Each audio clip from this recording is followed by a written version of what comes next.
சடனாக ஒரு லைஃப்பில் ஒரு யூ டர்ன் அடிக்க ஆரம்பித்தேன்.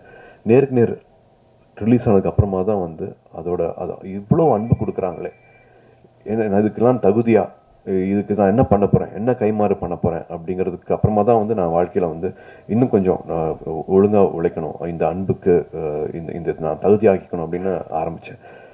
அப்படி ஆரம்பித்தனால இந்த நிலைமைக்கு வர முடியுதுன்னா, நீங்கள் உங்களோட சிந்தனைகள் வந்து சரியாக வச்சுருந்தீங்கன்னா யார் வேணாலும் என்ன வேணாலும் ஆகலாம். என்னோட ஒன்றுமே இல்லாத நான் வந்து இந்த இடத்துலையும் இந்த மாதிரி ஒரு அன்பு கிடைக்கிற நிலைமைக்கு வந்து என்னால் வர முடிஞ்சிருக்கு அப்படின்னா, இது 17 வயசில் வந்து இவ்வளோ சிரமங்களுக்கு தாண்டிட்டு நீங்கள் அடைஞ்சிருக்கிற இந்த இடம், நீங்கள் செஞ்சுருக்கிற இந்த சாதனை, இந்த மார்க்ஸு, இது எல்லாமே பண்ணக்கூடிய அந்த வீரியம், அந்த தைரியம், அந்த பவர் இருக்குன்னா, நீங்கள் தொடக்கூடிய எல்லைகள் வந்து நீங்கள் தான் அந்த எல்லையை வந்து நீங்கள் தான் முடிவு பண்ணணும். எங்கே வேணாலும் போகலாம், எது வேணாலும் பண்ணலாம், எதுவுமே தடை கிடையாது. இப்போ இருக்கிற சூழல், இப்போ இருக்கிற சின்ன சின்ன பிரச்சனைகள்லாம் வந்து 6 மாதம் கழிச்சு நீ அது ஒரு பிரச்சனையே இருக்காது. ஒரு 3 வருஷம் கழிச்சு நீங்கள் அது அப்படி ஒரு சிந்தனையே இருக்காது உங்கள் வாழ்க்கையில். ஸோ தயவு செஞ்சு வந்து இப்போ இருக்கிற பிரச்சனைகளை வந்து ரொம்ப சின்னதாக்கிடுங்க. நாகேஷ் எல்லாம் சொல்கிற மாதிரி வந்து இங்கே வச்சு பார்த்தா தான் அது பெரிய பிரச்சனையாக இருக்கும். அந்த சின்ன அந்த இப்படி தள்ளி பிடிச்சினா அந்த ஒரு சின்ன தூசி மாதிரி ஆகும் அந்த பிரச்சனை. ஸோ அது விலகி இருந்து பாருங்கள். இப்போ இருக்கிற பிரச்சனையை ஒரு பிரச்சனையாகவே நினைக்காதீங்க. Only think positive, have only positive thoughts. வாழ்க்கை இன்னும் ரொம்ப அழகானது. வாழ்க்கையை நிறைய நம்பிக்கை வைங்க. நினைக்கிற விஷயங்களை நிச்சயமாக நம்ம சாதிக்க முடியும். ஐயா சொன்ன மாதிரி வந்து அப்பாவும் சொன்ன மாதிரி வந்து அப்பா 20 வருஷத்துக்கு முன்னாடியே வந்து சூலூரில் ஆரம்பிச்சிருக்காங்க. ஸ்கூல் மேனேஜ்மெண்ட் கமிட்டி, எஸ்எம்சின்னு சொல்கிற பள்ளி மேலாண்மை குழு வந்து ரொம்ப ரொம்ப முக்கியமான அழகான மாற்றங்களை கொண்டுட்டு வந்துட்டுருக்கு. 2 வருஷமும் அந்த மாற்றங்களை பார்த்துட்ருக்கோம். அதுக்கும் வந்து இங்கே இருக்கிற மாணவர்களுக்கு நான் நன்றி சொல்லிக்கிறேன். அந்த தன்னார்வல் குழுவுக்கும் வந்து நான் நன்றி சொல்லிக்கிறேன். ஏன்னா இவங்களோட அந்த இணை மூலமாக தான் வந்து பெரிய பெரிய மாற்றங்கள் நடந்துட்டு வந்துட்டு இருக்குது. ஒவ்வொருத்தரும் பள்ளியில் திரும்பி நம்மளோட நேரத்தை செலவழிக்கிறது வந்து ரொம்ப முக்கியமான ஒரு விஷயமா இருக்குது. ஸ்கூலுக்கு மறுபடியும் வந்து கிராமங்களில் இருக்கிற படித்து வந்திருந்தோம்னா அந்த ஸ்கூலில் நம்மளை மறுபடியும் நினச்சிக்கிறது ரொம்ப முக்கியமாக இருக்குது. அங்கே இருக்கிற பெற்றோர்கள் அந்த பள்ளியோட நடவடிக்கையிலும் சரி, தயவு செஞ்சு ஒரு உறுப்பினராக இருங்க. பெரிய மாற்றங்கள் வந்து 2 வருஷமாக பார்த்துட்ருக்கிற நம்பிக்கையில் சொல்கிறேன். கல்விங்கிறது வந்து ஒரு ஆயுதம், கல்விங்கிறது ஒரு கேடயம். நம்ம இப்போ பார்த்த மாதிரி இவ்வளோ சேஞ்சஸ் பார்த்துட்டு இருக்கிற மாதிரி, மணிப்பூர்ந்து வந்துருக்கிற தங்கை சொல்கிற மாதிரி நம்ம ரொம்ப கொடுத்து வச்ச வாழ்க்கையை நம்ம இங்கே வாழ்ந்துட்டுருக்குறோம். கல்வி வந்து எல்லாருக்குமே அப்போ பேசுகிற மாதிரி இல்லாமல் முதல் தலைமுறை மாணவர், இது சேரிட்டி கிடையாது, இது வந்து ரெஸ்பான்சிபிலிட்டி, இது நம்மளோட பொறுப்பு. அகரம் வந்து உங்களோடது. இது எப்பவும் தொடர்ந்து போகிறதுக்கு எல்லாரும் ஊர் கூடி தேர் எழுப்போம். எல்லாருக்கும் ரொம்ப ரொம்ப நன்றி. இந்த நேரம் கொடுத்ததுக்கு ரொம்ப ரொம்ப நன்றி. Good evening all. My name is Sathyapriya. நான் மதுரையிலேருந்து வந்திருக்கேன். நான் எத்திராஜ் காலேஜில் பிஏ இங்கிலீஷ் லிட்ரேச்சர் படிக்கிறேன். என்னோடய அம்மா அப்பா 2 பேருமே பிளைண்டு, நானும் பிளைண்டு. நான் வந்து Chennai Little Flower Convent Higher Secondary School for the visually இம்பேர்டில் படிச்சிருக்கேன். Thank you Shri Sivakumar sir charitable trust and Agaram charitable trust.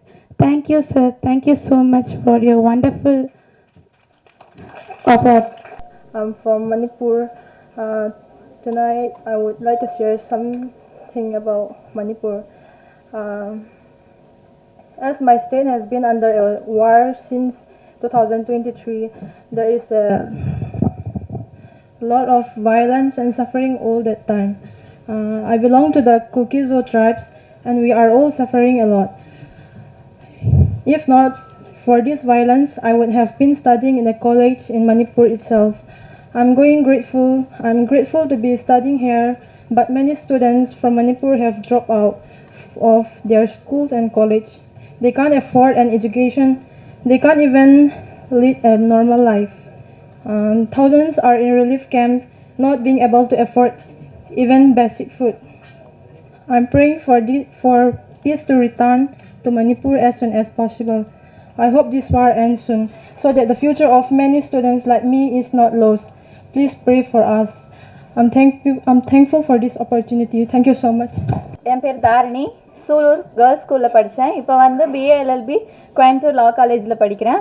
இதுக்கு வந்து அகரம் ஃபவுண்டேஷனும் சிவகுமார் சாரோட சேரிட்டபிள் ட்ரஸ்ட்டும் எனக்கு வந்து ஃபுல்லாக ஹெல்ப் பண்ணுறாங்க.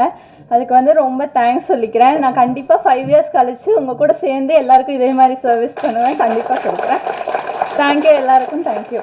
இங்கு வந்திருக்கும் அனைவருக்கும் என் முதல் நன்றியை தெரிவித்துக் கொள்கிறேன்.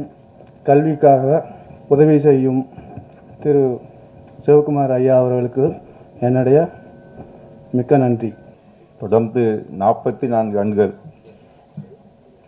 இந்த சமூக சேவையை செய்து கொண்டிருக்கின்ற அந்த திரையுலகில் மட்டுமே மார்க்கெட்டியனாக இல்லாமல் அவருக்கு பின்னாடியும் அவர் குடும்பமே இந்த மாபெரும் பணியை செய்கிற இந்த இது மிக எனக்கு ஒரு பெரிய ஒரு அது என்ன சொல்கிறதுன்னு தெரியல. அந்த அளவுக்கு ஒரு பெரிய அதிசயமாக இருக்குது. நான் மேடையில் நிறைய இந்த மாதிரியான மேடையில் நான் பேசுனதே கிடையாது. நான் பின்னாடி இருந்து தான் வேடிக்கை பார்த்துட்டு தான் இருந்துட்டு வந்திருக்கேன். இன்னைக்கு பேசுகிறது எனக்கு ஒரு மாதிரியாக தான் இருக்குது. அந்த இதில் எனக்கு பேசுவதற்கும் எனக்கு ஒரு இவ்வளோ பெரிய அரங்கத்தில் என்ன ஒரு சின்ன ஒரு கிராமம் தான், நான் வேலை பார்க்குற ஒரு கிராமம், 2 பேர் வேலை பார்க்குற ஒரு பள்ளிக்கூடம், ஒரு 300 குடும்பங்கள் கொண்ட ஒரு 300 மக்கள் தொகை கொண்ட ஒரு சின்னஞ்சிறு கிராமத்தில் தான் நான் வேலை செய்கிறேன். 2013 அந்த பள்ளிக்கூடம் தொடங்கப்பட்டது. அந்த 2003 அந்த பள்ளிக்கூடம் ஆரம்பித்தாங்க. 20 ஆண்டுகள் பயணத்தில் அந்த பள்ளிக்கூடம் அந்த கிராமத்தில் ஒரு மிகப்பெரிய மாற்றங்கள். அங்கே ஒரு கல்விங்கிறது அந்த தம்பி சொன்னார், ஒரு ஆயுதம்னு சொன்னார், ஒரு சமூக மாற்றங்களை அந்த பள்ளிக்கூடம் செஞ்சிருக்கு. ஆனால் எப்படி அதை சொல்கிறதுங்கிறது தெரியல. கிட்டத்தட்ட அந்த பள்ளிக்கூடம் ஆரம்பிக்கிறப்ப அங்கே 1ஆவது வகுப்பு படித்த பெண்கள் யாருமே கிடையாது.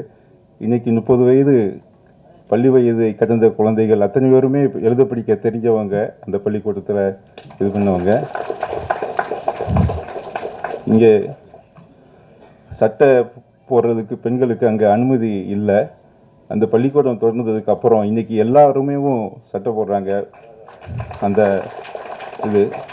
பள்ளிக்கூடங்களுக்கு ஆரம்பிக்கிறதுக்கு முன்னாடி அங்கே 100% அந்த கிராமத்தில் தான் பிரசவம் நடக்கும். இன்றைக்கி 100% மருத்துவமனையில் நடக்குது. அங்கே அந்த கிராமத்தில் செருப்பு போட்டு தெருக்களில் நடக்கிறதுக்கு யாருக்குமே அனுமதி கிடையாது, அந்த கிராமத்து மக்களுக்கு முதற்கொண்டு. இன்றைக்கி அந்த கிராமத்துக்காரங்க மட்டுமல்ல, அசலூர்காரங்களும் செருப்பு போட்டு நடக்கிறதுக்கான ஒரு இது அங்கே நடந்துருக்கு. இவ்வளவும் இந்த வெளிச்சத்தில் எனக்கு கூச்சமாக இருக்குது. இதை நான் அவங்க ஐயா அவங்க கையால் நான் அவார்டு வாங்கியிருக்கிறேன். அந்த இதுக்கு பின்னாடி நிறைய பேர் இருக்கிறாங்க.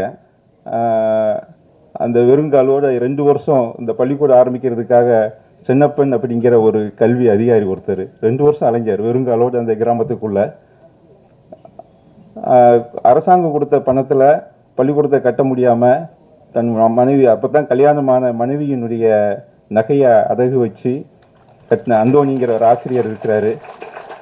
பக்கத்தில் 10 கிலோமீட்டருக்கு அப்பால் இருக்கிற பிஹெச் அந்த சென்டர், அந்த அரசு மருத்துவமனை இல்லை வேலை பார்க்குற மருத்துவர் ஒருத்தர் என்ன இந்த கிராமத்தில் இருந்து யாருமே நம்ம ஹாஸ்பிட்டலுக்கு வரலையே அப்படின்ட்டு இந்த கிராமத்தை தேடி வந்தார்.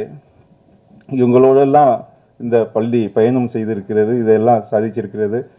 இது ஒரு கல்விங்கிறது ஒரு சமூக மாற்றத்தை அங்கே இது பண்ணிட்டு இருக்கிறோம். அதில் சங்கீதாங்கிற ஒரு குழந்தை முதலாக அந்த கிராமத்திலிருந்து படிப்பதற்கு வந்திருக்கிறாங்க. அவங்களுக்கு அகரம் ஃபவுண்டேஷன் அரவணைச்சு அவங்கள படிக்கிறதுக்கு இது பண்ணியிருக்காங்க. அந்த குழந்தை அந்த கிராமத்தின் முதல் பெண் பட்டதாரி. அவங்களுக்கு இது பண்ணுறதுக்கு நான் ரொம்ப அவங்களுக்கும் அந்த குடும்பத்துக்கும் ரொம்ப நான் மனசார அந்த கிராமத்தின் சார்பாக நான் நன்றியை தெரிவித்துக் கொள்கிறேன். இன்னொரு ஐயா அவங்களுக்கு ஒரு வேண்டுதல் நான் வைக்கணும்னு விரும்பப்படுறேன். அந்த குழந்தைகள் அப்படின்னா பள்ளிக்கூடத்தை விட்டு எப்படா வீட்டுக்கு போவோம்னு நினைப்பாங்க. ஆனால் என் குழந்தைகள் அப்படி கிடையாது. நீங்கள் சனிக்கிழமை பள்ளிக்கூடம் வைங்க, ஞாயிற்றுக்கிழமை பள்ளிக்கூடம் வைங்க அப்படிம்பாங்க. அங்கே கூட்டு குடும்பம் தான், 100 பேர் கொண்ட கூட்டு குடும்பங்கள் அங்கே நிறைய இருக்குது. அந்த கூட்டு குடும்பங்களில் ஒவ்வொருத்தருக்கும் பிறக்கிற குழந்தைகள் பிறந்து நடந்து ஓரளவுக்கு வேகாத்திரமாக இருக்கிற குழந்தைகள் முதற்கொண்டு இறக்க காத்திருக்கிறவங்க வரைக்கும் அவங்களுக்குன்னு சில வேலைகள் வச்சுக்கிட்டே இருப்பாங்க. அந்த வேலைகளால் இந்த குழந்தைகள் படிக்கவே முடியாது. அந்த ஒரு குழந்தை 4ஆம் வகுப்பு படிக்கிற ஒரு குழந்தை ஒரு 5 மணிக்கு எழுந்திரிச்சு அவங்களுக்கு அந்த மாடுகளுக்குரிய தண்ணியை ஒரு 50 குடம் தண்ணியை சுமக்கணும். 50 குறைஞ்சது. அந்த மாடுகள் பராமரிக்கிறது செய்கிறது எல்லா வேலைகளையும் செய்யணும். இவங்க வந்து அந்த எப்படி நீ இந்த வேலையை செய்யாட்ட நீ பள்ளிக்கூடத்துக்கு போக முடியாது அப்படின்ட்டு மிரட்டுவாங்க. அந்த மாதிரியான ஒரு சூழல் அந்த கிராமத்தில் இருக்குது. அந்த பள்ளிக்கூடத்துக்கு பிறகு பள்ளி வேலைக்கு பிறகு வந்து அந்த குழந்தைகள் படிப்பதற்கான ஒரு தளத்தை உருவாக்குறதுக்கு நீங்கள் உதவி செய்யணும் அப்படிங்கிறது உங்கள் எல்லாரும் நான் கேட்டுக்கொள்கிறேன். எல்லோருக்கும் வணக்கம். எனக்கு நேத்தியிலேருந்து இங்கே வரணுன்னோடனே என்ன பேசுகிறது இப்படின்னு இந்த மாதிரி கூட்டங்களில் அப்பப்போ மனசில் தோன்றதை பேசிட்டு போயிடுவேன். அது நாளைக்கு நம்ம ஏதாவது கொஞ்சம் உருப்படியாக நான் வகுப்பு எடுக்கும்போது தான் நல்லா தயாரிப்பேன். பாடத்தை நல்லா படிச்சுட்டு வகுப்பில் போய் எடுக்கிறது அதுதான் பழக்கம். கூட்டங்கள் எல்லாம் பேசுறதுக்கு அந்த தயாரிப்பு இருக்காது. ஆனால் நேற்று என்ன நினச்சேன்னாக்கா, இல்லை அங்கே அகரம் வாலண்டியர்ஸ்லாம் இருக்காங்க, கல்வியாளர்கள், அவங்களுக்கு இது ஏதோ நம்ம கருத்தை சொல்லி ஆகணும் அப்படிங்கிறதுக்காக உட்காந்து ஏதாவது குறிப்பு எடுக்கணுங்கிறதுக்காக ஒரு முயற்சி பண்ணேன். அதுவே இன்னைக்கு முழுக்க எனக்கு குழப்பத்தில் இருக்குது. எதை எப்படி சொல்கிறது, எப்படி சொன்னால் சரியாக இருக்கும் அப்படிங்கிறதுக்காக. அதனால் நீங்கள் எல்லோரும் முதல்ல அந்த ஒரு டென்ஷனாக இருக்கிறீங்க பாருங்கள், அது இருக்கக்கூடாது. முதல்ல நீங்கள் ஃப்ரீ ஆகிடும். ஏதோ இங்கே வந்து ஒரு பெரிய பெரிய கருத்துக்கள்லாம் சொல்ல போகிறாரு அப்படின்னு நீங்கள் நினச்சிங்கனால அது நல்லா இருக்காது. ஏதோ நம்ம கூட வந்து ஏதோ சில கருத்துக்களை சொல்கிறாருங்கிற அளவில் மட்டும் இருந்தால் போதும்னு நினைக்கிறேன். முதல்ல இந்த சிவகுமார் கல்வி அறக்கட்டளை ஒரு 45 வருஷம் எல்லாருமே சொன்னாங்க. அதுக்கப்புறம் அகரம் ஃபவுண்டேஷன் இது, அதில் வழிகாட்டிகள் இது எல்லா பாடங்களும் இருக்குது. அதனால் இப்போ ஒவ்வொரு தலைவர்களையும் எப்படிடா பாராட்டி பேசுறதுன்னே ஒவ்வொரு கூட்டங்கள்லையும் அவங்கவுங்க கட்சி தலைவரை போட்டி போட்டு பாராட்டி பேசுவாங்க. அப்போ நம்ம எப்படிடா பாராட்டலாம் அப்படின்னு நினச்சேன். அந்த இது ஒரு வழிகாட்டி பல்கலைக்கழகம் அப்படின்னு சொல்லலாம்னு நினச்சேன். ஏன் நம்ம இப்படி ஒரு பேர் வச்சா என்ன? இதில் வழிகாட்டி அந்த மாணவர்களுக்கு பல்வேறு விதமான வழிகாட்டுதல்கள் எல்லா பாடமும் இருக்குது. ஒரு பல்கலைக்கழகம்னா எல்லா பாடமும் இருக்கும். அதே மாதிரி எல்லா பாடங்கள் படிக்கிற மாணவர்களுக்கும் வழிகாட்டுகிறார்கள். எங்கெங்கேருந்து வர மாணவர்களுக்கு எங்கே இடம் இருக்குது, அங்கே இருக்குது, இங்கே அவ்வளவு வேலைகள் இந்த வாலண்டியர்ஸ் எப்படி தான் செய்கிறாங்கன்னு தெரியல. அதுக்கு வந்து அதை வந்து நிறுவனர் வந்து இந்த பல்கலைக்கழகத்தின் நிறுவனர் வந்து நம்ம ஒரு சிவகுமார் ஐயா அவர்கள், அவங்க தான் இதை நிறுவியிருக்காங்க இந்த பல்கலைக்கழகத்தை. அதுக்கு அடுத்தால இதுக்கு ஒரு துணைவேந்தர்னு ஒருத்தர் இருக்கு. துணைவேந்தர்னாவே பிரச்சனை தான், அது வேற அங்கே ஒரு பக்கம். இங்கே அதுக்கு துணைவேந்தர் தான் நம்ம இவர் ஐயா நடிகர் சூர்யா அவர்கள் இதுக்கு துணைவேந்தராக இருக்கிறாங்க. பதிவாளர்கள் இருக்கணும், ஒரு ரிஜிஸ்டார்னா அதெல்லாம் வந்துட்டு பார்க்கணும். அதுக்கு தான் ஜெயஸ்ரீ இருக்காங்க. அதுக்கப்புறம் பேராசிரியர்கள், துணை பேராசிரியர்கள், இதெல்லாம் தான் வாலண்டியர்ஸ் எல்லாம். நீங்கள் எல்லாம் அதுக்கு பேராசிரியர்களாக இருந்து இதெல்லாம் நிர்வகிச்சுட்டு வரீங்க. அதனால் இதை நான் சொல்கிறது மிகைப்படுத்துறதுன்னு இல்லை, அது ஒரு கட்டணமில்லா பல்கலைக்கழகம். இந்த மாதிரி பணியை யார் செய்ய முடியும்? இது தமிழகத்திலும் சரி உலகத்திலும் சரி இப்படி ஒரு முன்மாதிரி வேறு எங்கேயும் கிடையாது. இதுதான் முன்மாதிரி. நிறைய பேர் உதவி செய்கிறாங்க, நான் இல்லைன்னு சொல்லல. ஆனால் அவங்க வேலை கிடைக்கிற வரைக்கும் அவங்க என்ன இது பண்ணணும், எப்படி பண்ணணும் அதுங்கிறதுலாம். அதை விட நான் அமெரிக்கன் காலேஜில் படித்தேன், அது ரொம்ப பெருமையாக எப்பவும் சொல்லுவேன். அவர் ஞானவேல் வந்திருக்கார், அவர் என்கிட்ட பேட்டியெல்லாம் எடுத்தவர். அது அமெரிக்கன் காலேஜில் அதில் அந்த motto of the college is not to produce result but to produce man அப்படின்னு போட்டிருப்பாங்க. மனுஷனை உருவாக்குறது தான் இந்த கல்லூரி நோக்கம் அப்படிங்கிறது. அதனால் அகரம் இந்த மனிதர்களை உருவாக்கணும். நிறைய டாக்டர்கள் இருப்பாங்க, சிசேரியனுக்காகவே வந்து நார்மல் டெலிவரியெல்லாம் சிசேரியனாக மாற்றி விட்டுருவாங்க. அப்படி டாக்டர் நமக்கு வேண்டிய ரோடு போடணும். இன்ஜினியர் அது எப்படி முக்காஞ்சி ஜல்லி போடுற இடத்துலலாம் சக்கையை கொண்டு போட்டு ரோட்டை இது பண்ணிக்குவாங்க. அப்படி இன்ஜினியர் நமக்கு ஒன்றும் தேவையில்லை. அப்போ அவர் மனிதர்களை உருவாக்கணும் அப்படிங்கிறதுல அந்த அடிப்படையில் அகரம் ஃபவுண்டேஷன் வந்து மனிதர்களை உருவாக்கிக்கிட்டு இருக்கு. அது மாதிரி நல்லா இது நிறைய குடும்பங்களில் மாற்றம் இதெல்லாம் செஞ்சுக்கிட்டு இருக்கு. இதில் வந்து பயணிக்கிறதுக்கு வாய்ப்பு எனக்கு ஏற்படுத்தி கொடுத்த ஞானவேல் அவங்களுக்கு தான். ஏன்னா அது அவர் முன்னால் என்னை பற்றி பேட்டியெல்லாம் எடுத்து கொஞ்சம் புத்தகங்கள் எழுதியிருந்தார்.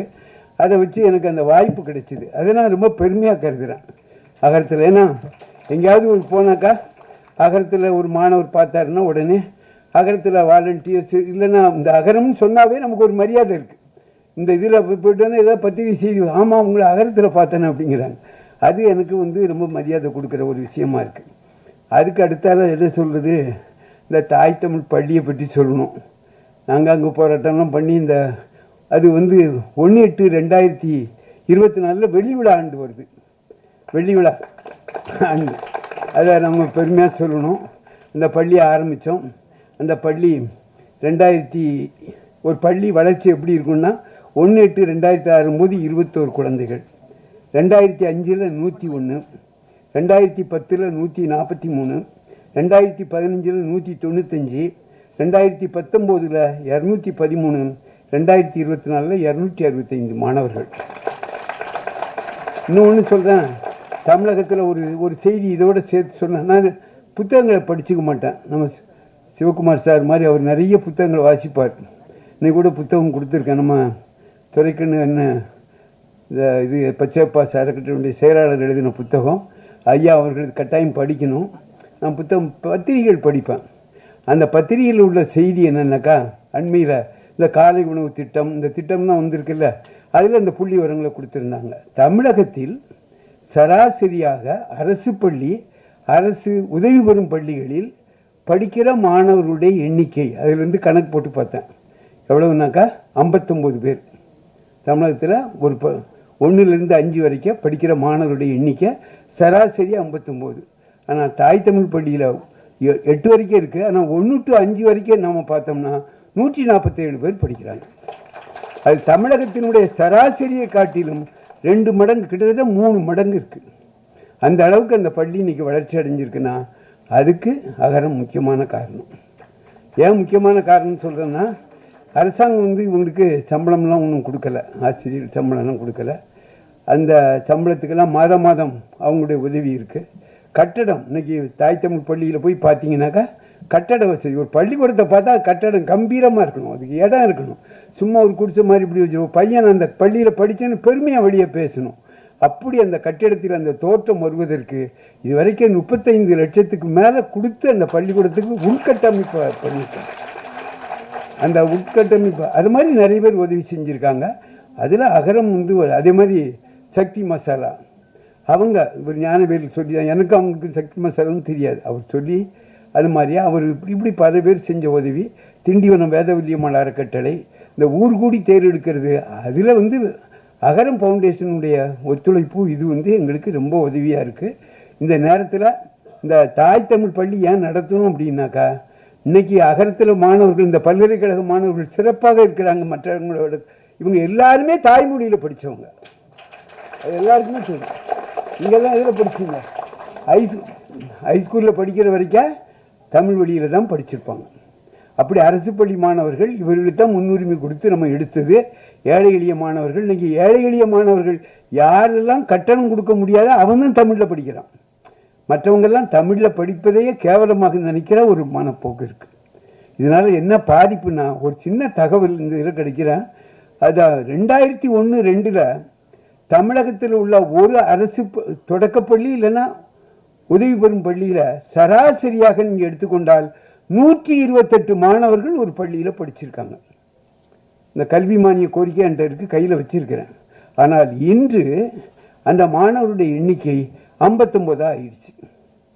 அப்படின்னா என்ன அர்த்தம்? அவ்வளோ பள்ளிகள்லையும் எல்லாரும் அப்போ 40 லட்சம் மாணவர்கள் அரசு பள்ளி, அரசு உதவி பெறும் பள்ளிகளில் 40 லட்சம் மாணவர்கள் படிச்சிருக்காங்க. இன்னைக்கு 20 லட்சம் மாணவர்கள் தான் படிக்கிறாங்க. பாதியாக குறைஞ்சிருக்கு. இந்த பாதியாக குறைகிறதுக்கு என்ன காரணம்னா, தமிழில் படித்தா எதிர்காலம் கிடையாது, தாய்மொழியில் படித்தா எதிர்காலம் கிடையாது அப்படிங்கிற. என் பேத்தி உங்கள் பள்ளியில் தான் முதல்ல படித்தா, இப்போ பாலிடெக்னிக்கில் லெக்சராக இருக்கிறா. நிறைய தமிழில் படித்தவங்க இன்றைக்கி அகரத்தில் உள்ளவங்கெல்லாம் தாய்மொழியில் படித்தால் நல்ல எதிர்காலம் இருப்பதற்கு அகரமே ஒரு முன்னுதாரணம். அகரத்தில் உள்ளவங்க எல்லாருமே தாய்மொழியில் படித்தவங்க. தாய்மொழியில் படித்தா நீ எது வேணாலும் பண்ண முடியும். ஆனால் இந்த நேரத்தில் அரசாங்கத்துக்கு நம்ம வைக்கிற கோரிக்கை, எங்கள் மாதிரி தாய் தமிழ் பள்ளி மாதிரி உள்ள பள்ளிகளுக்கு அரசாங்கம் நிதி உதவி கொடுக்கணும். பெரிய காசு ஒன்றும் கிடையாது, ஒரு 10 கோடி கூட வராது. தமிழகத்தினுடைய அரசு பட்ஜெட் 40,299 கோடி.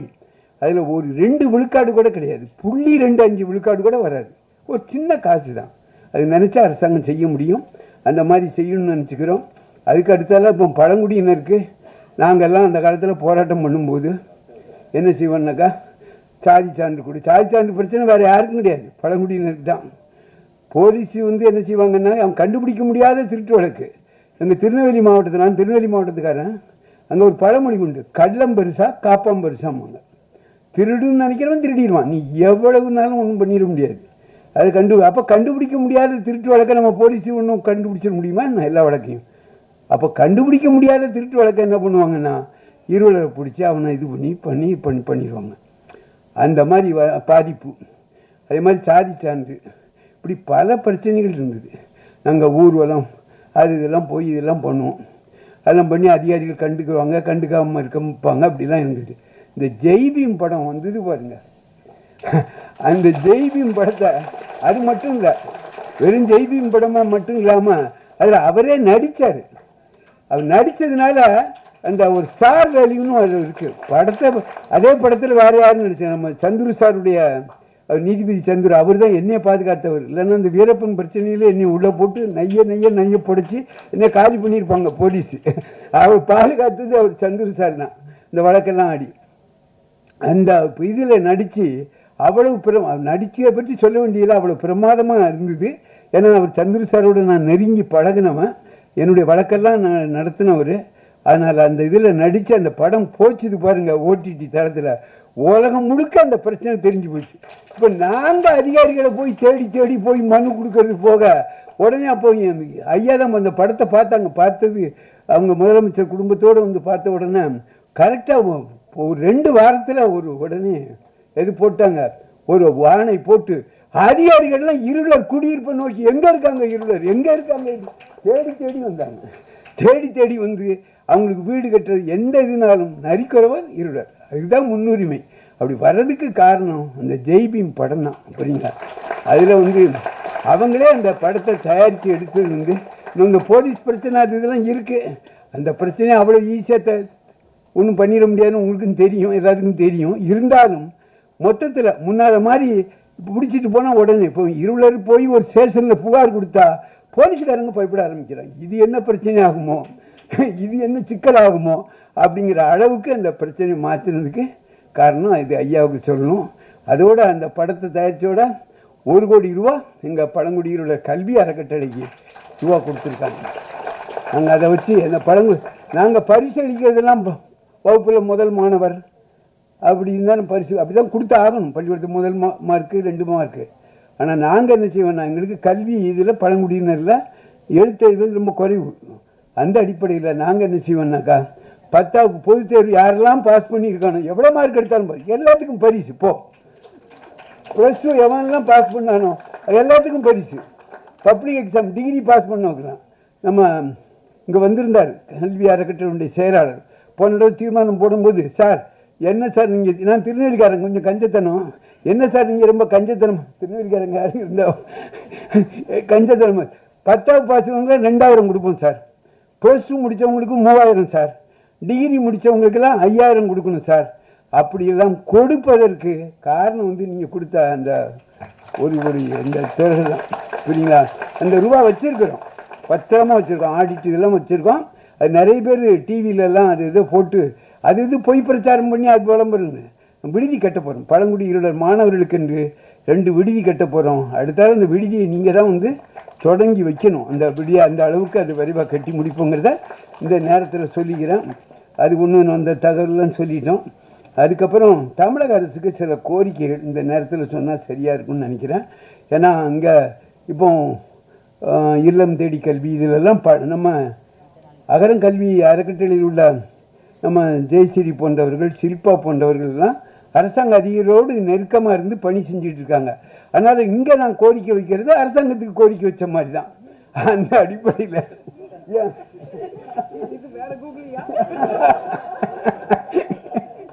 அந்த அடிப்படையில் இந்த கோரிக்கையை சொல்ல கடமைப்பட்டிருக்கேன். வேறு ஒன்றும் இல்லை, ரொம்ப எளிதான கோரிக்கை தான்.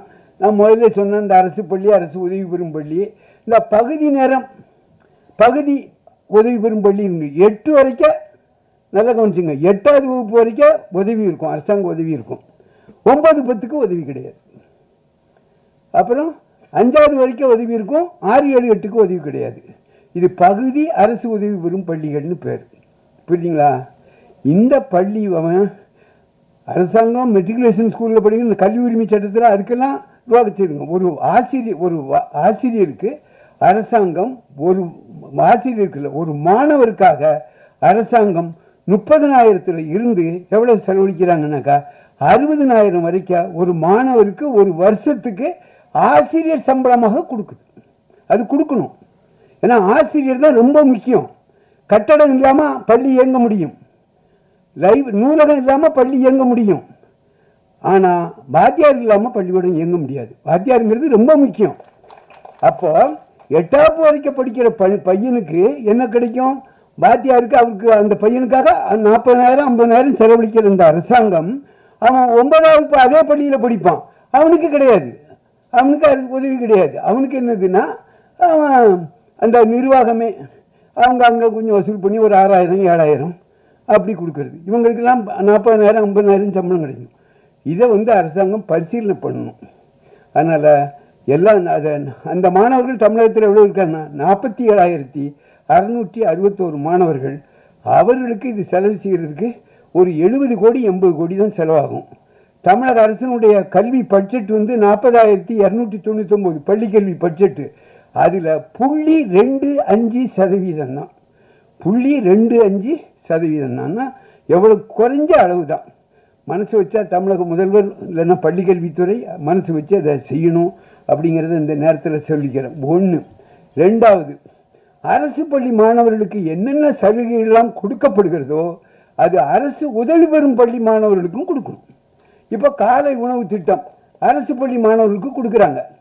அதே இதை இப்போ அண்மையில் 15ஆம் தேதி காமராஜர் அண்ணா பிறந்த நாளா, காமராஜர் பிறந்த நாள், ஆப்சன்ட் மைண்டட் ப்ரொஃபஸர் தான், புரியுங்களா? அதனால அன்னைக்கு கொடுக்கணும்னு விரிவுபடுத்தியிருக்காங்க. வரவேற்கிறோம். ஏன்னா ஒரு ஊரில் அரசு பள்ளி இருந்தால் அங்கே அரசு உதவி பெறும் பள்ளி வராது. இந்த ஊரில் அரசு உதவி பெறும் பள்ளி இருந்தால் அங்கே அரசு பள்ளி வராது.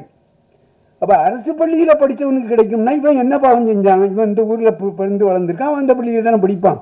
அதனால அரசு பள்ளியில் படிக்கிறவனுக்கு மருத்துவம் பொறியியலில் 7.5 விழுக்காடு கொடுக்குறாங்க. அதுவே இந்த கமிஷன் என்ன சொன்னாங்கன்னா, அவர் பேர் கலையரசன் குழு அறிக்கை, நாட் லெஸ் தேன் 10%. 10 விழுக்காட்டுக்கும் குறையாமல் கூட்டி கொடுக்கலாம். ஆனால் 7.5 தான் கொடுத்தாங்க.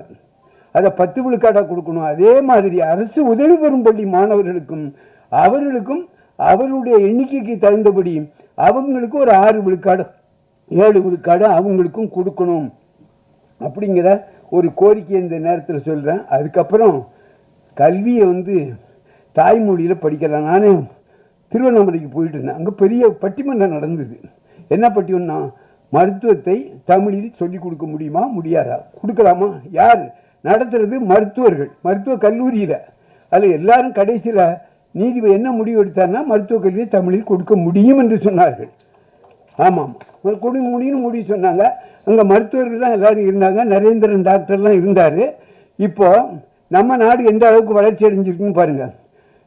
சுதந்திரம் அடைஞ்சு இவ்வளவு நாள் ஆயாச்சு.